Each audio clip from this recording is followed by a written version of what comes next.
This is the shocking story of how Freddie Mercury got HIV and how he managed to keep it a secret for so long. He was one of the greatest rock stars of all time, the flamboyant and theatrical lead singer of the legendary band Queen. But behind the dazzling costumes and the larger-than-life persona was a man who was deeply affected by his battle with a terrible disease. Freddie Mercury was one of the first celebrities to be diagnosed with HIV, and he managed to keep it a secret for almost 6 years.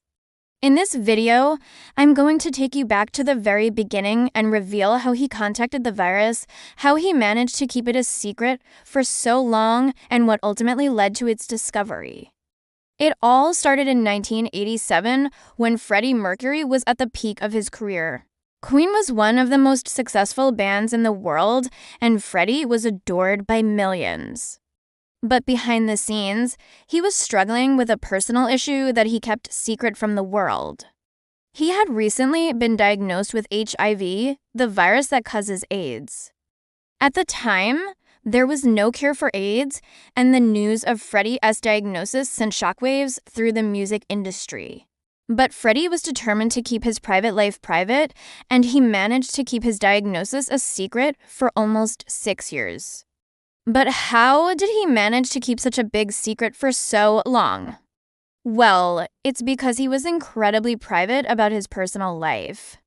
Even though he was one of the most famous people in the world, he managed to keep his diagnosis a secret from the public and the media.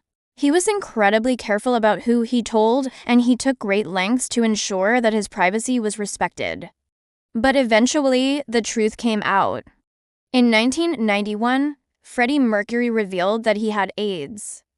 He released a statement to the press saying, "I've been living with AIDS for the last 6 years, and I've been very lucky that I've been able to keep this information private."